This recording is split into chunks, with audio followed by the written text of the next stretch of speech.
Hello, and welcome to Around the Political World with John Rothman. I am your host, John Rothman. If you're a fan of the show, make sure to hit the follow button on the top right of Apple Podcasts, Spotify, or wherever you are listening at this very moment. When you hit follow, leave a review or share an episode with a friend. It helps other people discover the show, keeps us going, and as I like to remind you each and every day, it expands our base. The Surgeon General of the United States, Vivek Murthy, declared that guns are a problem in this country. He went further. He said gun violence is a national health emergency. And he's right. Every day, no matter where you are in the country, you can open the newspaper, turn on the radio, turn on the television, and know that gun violence is a growing problem. The Surgeon General made several suggestions, and I want to suggest to you that these suggestions ought to be posed at the debate this Thursday between Donald Trump and Joe Biden. There is no question that the nation deserves clear answers. The question is, should there be national background checks before you can buy a gun? I say yes. Absolutely. Why not have background checks? It seems to me to make perfect sense. And of course, the second major suggestion is banning automatic rifles. Absolutely. They ought to be banned. And next, the idea of proactive action to make sure that bump stocks are banned. That can be legislative, of course. These are real concerns to millions of Americans of all backgrounds, all neighborhoods, everywhere. Those of us who live in Northern California just saw gun violence rear its ugly head on Juneteenth. We saw it clearly in the activities that have taken place in our own city of San Francisco. There is a real need for national attention on guns. Now, I understand that Donald Trump is opposed to any restrictions on the Second Amendment. I do understand that. And he makes it clear whenever he appears before the National Rifle Association.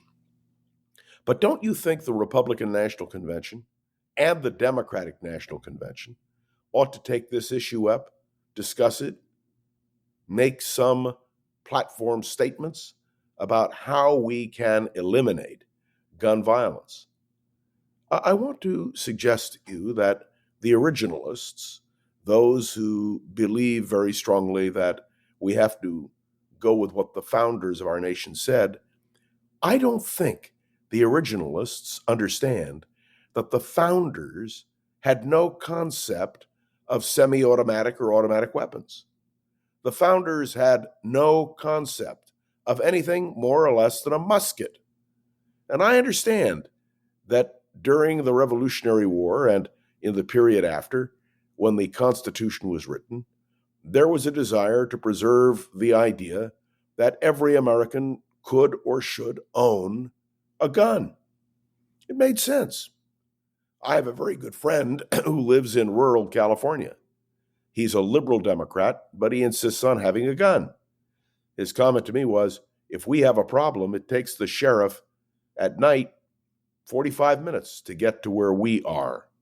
So I understand the accommodations that need to be made, nor am I opposed to the idea of people learning how to shoot. In fact, when I was in high school, the National Rifle Association conducted a gun safety program through the ROTC. It was a reasonable assumption that if you owned a gun, you had to know how to use it.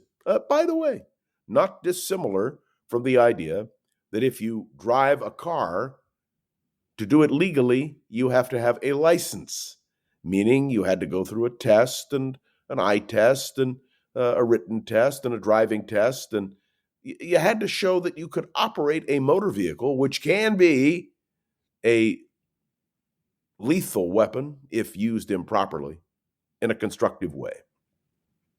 This question of guns is something all of us need to be concerned about. And let me be clear, I am not opposed to repealing the Second Amendment, but I believe when the United States Congress passed a resolution a law, which banned machine guns, they were doing the right thing. Why is it that we are so reluctant now to place any restriction on guns? Why is it that we are unwilling to say that there have to be background checks? Why is it that we defend the use of automatic and semi-automatic weapons? I am reminded that when the Democrats controlled the House and Senate, and there was a Democrat in the White House, the late Senator Dianne Feinstein introduced legislation which had a sunset provision. It was 10 years. And for 10 years, there was a restriction on automatic and semi-automatic weapons. And then it expired. And the Republicans, controlling the White House and the Congress, refused to extend the Dianne Feinstein bill.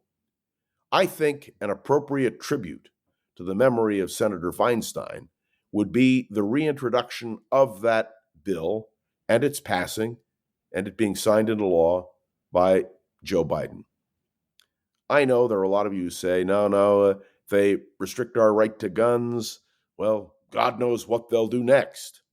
But my answer is take a look, open your eyes, look at the violence which is so evident in this society. Let's see if we can do something along the lines of what the Surgeon General of the United States, Vivek Murthy, has suggested. I think it would be a wonderful thing if there could be a healthy national debate without fear-mongering, recognizing that gun violence is an issue, and let's see if we can do something about it. What do you say? Thanks for tuning into another episode of Around the Political World. Make sure to follow along and let me know your thoughts on the show by leaving a review on Apple Podcasts, sharing an episode with a friend or colleague, and of course, spreading the word. So, one of the most important things you can do is give me feedback, either on Facebook or on LinkedIn. And of course, my special appreciation to Gogo Zoger, who is the wonderful producer of this program. All right, that's it for today. We'll be back tomorrow, right here on Around the Political World with John Rothman. See you then.